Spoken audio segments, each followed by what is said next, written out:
Assalamualaikum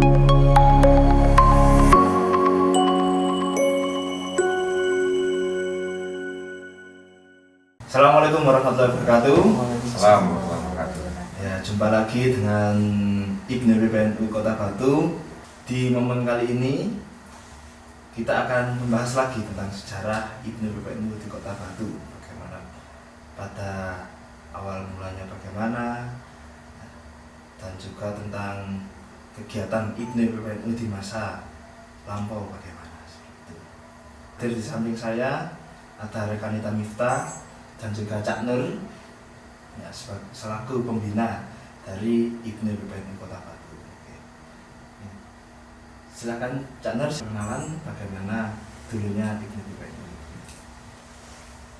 Baik, terima kasih. Assalamualaikum warahmatullahi wabarakatuh. Waalaikumsalam warahmatullahi wabarakatuh. Rekan Sahri, rekan Mita yang dimuliakan Allah. Amin.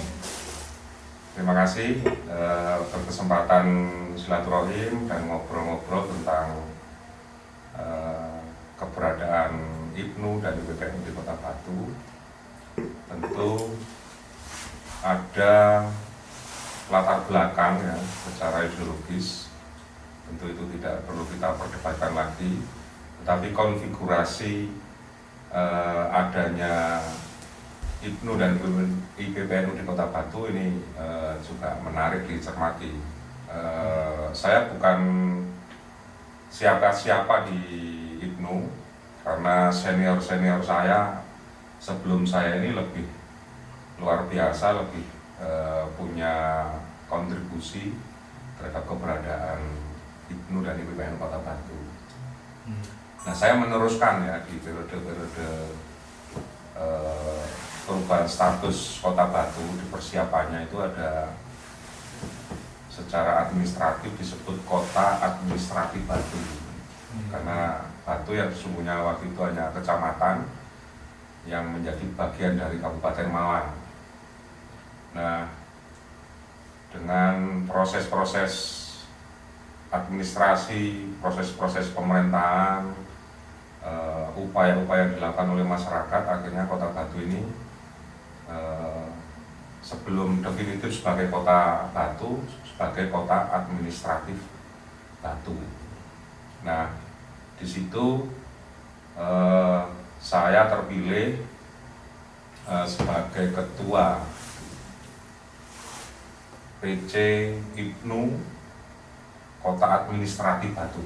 Nah, itu PC yang pertama, karena itu menjadi dasar atau menjadi tahapan awal sebelum Kota Batu ini definitif. Nah, di situ proses-proses yang kami lalui di dalam melanjutkan apa yang menjadi program-program pemuda-pemuda NU, terutama yang tergabung di IPNU dari PBNU. Mungkin bisa dijelaskan juga ke rekan-rekan kita netizen ya.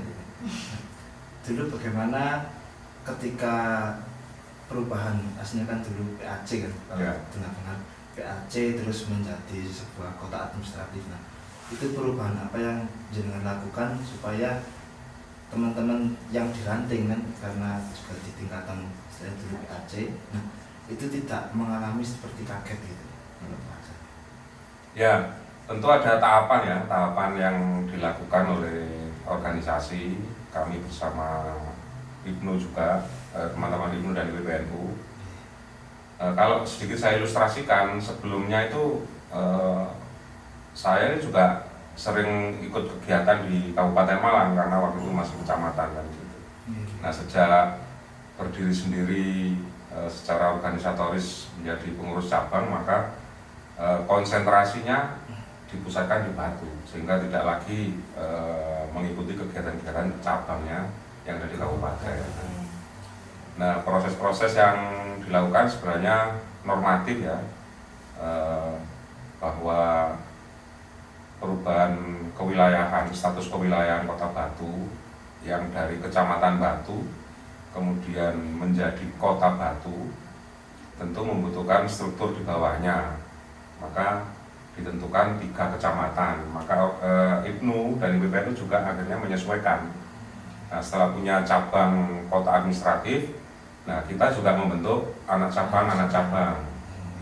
Nah, karena sudah digambarkan bahwa di Kota Batu nanti ada 3 kecamatan. Yang pertama Kecamatan Batu, yang kedua Kecamatan Bumiaji, dan yang ketiga Kecamatan Sunterjo. Dengan masing-masing desa existing seperti sekarang, tetap. Jadi wilayah Kecamatan Batu ada Desa Sumberjo, Sidomulyo, Pesanggerahan, kemudian Ngaglik, Sokerto, Sisir, Temas, dan Ororombo. Ada 8. Bumiaji juga demikian, seperti yang sekarang. Sunterjo juga seperti yang sekarang. Maka ketika terbentuk organisasi di level anak cabang, maka kan ada jenjang yang berubah. Artinya teman-teman yang selama ini ada di ranting, ya menjadi pengurus anak cabang kan begitu. Nah, potensi-potensi yang ada di anak cabang juga ada yang naik menjadi pengurus cabang. Tetapi basis utamanya ya di desa-desa kita, di kelurahan kita, di ranting-ranting kita itu dinamika dan kaderisasi selalu muncul setiap periode melalui pelatihan-pelatihan organisasi, melalui masa kesetiaan anggota, melalui latihan kader muda dan seterusnya. Itu pasti muncul sosok tokoh yang punya potensi. Maka di sini prosesnya smooth saja sebenarnya, tidak ada keterkejutan apapun begitu ya, tidak ada gap apapun ketika ada perubahan kota menjadi kecamatan menjadi kota. Yang biasanya pengurus ranting menjadi kecamatan juga enjoy saja, karena itu hal-hal yang sifatnya normatif, hanya kewenangan saja kan gitu. Dan justru menjadi sebuah kebanggaan buat rekan-rekan kita yang ada di ranting kemudian menjadi pengurus di level kecamatan kan. Naik level. Ya, naik level rotok gagal lah ya, rotok gagal. Kayak gitu. Jadi prinsip tidak ada hal yang terlalu terlalu ada lompatan, itu tidak. Maka smooth aja, semuanya mengalir, aktivitasnya juga tetap jalan, dan kita diuntungkan karena kewilayahan Batu yang tidak terlalu luas. Maka turbanya pengurus cabang ke ranting ya sama dengan ketika turbanya anak cabang ke ranting kan begitu.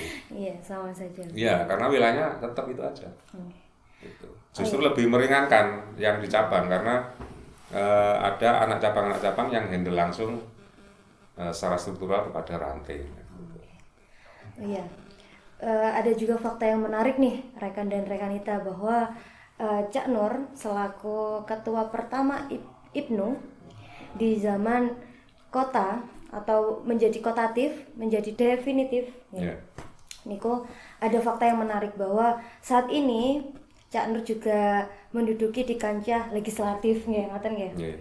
Nah, itu adalah salah satu pencapaian yang luar biasa dari potensi-potensi kader yang sudah diciptakan di level pelajar NU. Nah, menurut Cak Nur nih, gimana sih caranya kita sebagai pelajar itu tuh mampu menduduki kancah tersebut? Mungkin tips and triknya dari Cak Nur sendiri apa nih gitu, untuk bisa ditularkan di teman-teman gitu? Ya, sebenarnya proses organisasi itu kan sudah luar biasa ya di IPNU dan IPPNU itu. Sangat luar biasa dibandingkan dengan organisasi pemuda manapun. Itu yang paling rapi di proses pengkaderan, kemudian penataan administrasi. Saya masih punya keyakinan porsinya luar biasa di IPNU dan IPPNU. Maka pembuktiannya begini, setiap kita melakukan permusyawaratan ada pimpinan sidang, ada notulis. Ini kan sebenarnya satu langkah kecil yang ya waktu itu saya tidak pernah berpikir menjadi seorang anggota DPRD di Kota Batu. Tidak pernah berpikir waktu itu. Tapi saya jalani aja dengan tulus, dengan ikhlas, dengan segala kesulitan waktu itu kan. Karena infrastruktur waktu itu kan terbatas. Masih belum kota wisata ya berarti? belum kota wisata, kalau ngomong infrastrukturnya juga ya sekelas masih kecamatan karena proses awal-awal proses kan. awal-awal ya. Media komunikasi kita nggak punya kan, Oh, iya. belum ada yang namanya handphone. Oh, jadi waktu dulu kalau mau ngadain rutinan atau ngadain perkumpulan itu dengan cara apa? Ya surat-suratan kita. Oh, kita masih pakai surat-suratan ya? Surat-suratan. Oke, oke. Jadi kita bikin surat, kemudian kita distribusikan keliling ini. Door to door berarti langsung di rumah? Langsung ke ketua ranting masing-masing. Jadi saya sekalipun sebagai ketua cabang itu bukan masalah harus mengantarkan undangan waktu itu dengan beberapa rekan kami, karena ya itu tadi kita nggak pernah punya perhitungan apapun gitu ya, karena kita tulus saja menjalani Mengabdi ya. sebagai bentuk kecintaan kita terhadap Nahdlatul Ulama, sebagai bentuk pertanggungjawaban generasi muda terhadap Nahdlatul Ulama, maka selesai semuanya. Kita enjoy saja ngantar undangan ke Bumi Haji kemanapun sudah, ke Junrejo itu keliling pakai motor, nggak ada handphone, nggak ada peralatan komunikasi lain waktu itu, dan infrastruktur lain seperti sarana untuk transportasi juga terbatas. Motor aja punya berapa ya waktu itu teman-teman Ibnu yang punya motor itu. Jadi sedemikian sedemikian sulitnya waktu itu untuk melakukan jangkauan komunikasi kepada semua wilayah. Tapi berhasil, tapi eksis. Luar biasa sekali dong, Cak. Iya, jadi ini yang harus dicontoh semangatnya bagi teman-teman periode yang sekarang kan gitu. Mudah-mudahan. Dan jenengan ini ternyata memang mempunyai sosok figur pemimpin yang luar biasa sekali, Cak. Alhamdulillah. Karena walaupun sebagai ketua, tapi juga mau mengantarkan surat kepada anggota-anggotanya, luar biasa sekali loh kan. Nggak ada, kadang kan juga nggak mau lah karena saya masih ketua gitu kan. Tapi beda sekali dengan Cak Nur, rekan dan rekanita, bahwa Cak Nur ini adalah salah satu figur kepemimpinan yang luar biasa. Jadi tip dan triknya cuma itu aja sih, jalani aja organisasi dengan posisi kita, tidak harus kemudian kita berlebihan menganggap diri kita sebagai apa kan. Benar. Ini penting. Ketika seseorang menjadi leader kemudian dia merasa menjadi apa, ketika tidak menjadi leader ada yang hilang kan. Iya, betul. Ya, ada yang hilang. Tapi kalau jalani aja seluruh proses biasa-biasa saja, ketika selesai dalam periodisasi apapun, baik kepemimpinan di pemerintahan maupun organisasi, enjoy saja, nggak ada yang hilang kan. Karena kita menjalaninya dengan santai, dengan apa adanya, tetap komunikasi dengan teman-teman kita. Karena sesungguhnya sehebat apapun seorang pimpinan, ormas maupun pemerintahan, tanpa adanya support dari, kalau pemerintahan bawahan ya, kalau organisasi teman-teman struktur pengurus dan kader, anggota dan kader, itu bagian yang terpisahkan. Nggak ada namanya ketua tanpa anggota kan. Iya, betul. Maka jangan pernah sombong ketika memimpin, dan jangan pernah kecil hati ketika masih menjadi anggota, karena ruangnya akan lahir pada saatnya. Ini tadi yang belum dibahas, karena kan Ibnu IPPNU. Nah, dulu pada zamannya jenengan yang menjadi ketua IPPNU itu siapa, Cak? Yang ketua IPPNU waktu itu Rekanita Suliani, ya, panggilan kerennya waktu itu dipanggil Sinyu. Sinyu. Suliani ini kader dari Ranting Punten. Ya, Ranting Punten itu satu periode dengan saya. Yang membersamai jenengan untuk ya, berprosesnya. Betul. Yang menggerakkan kader-kader IPPNU ya Mbak Suliani ini.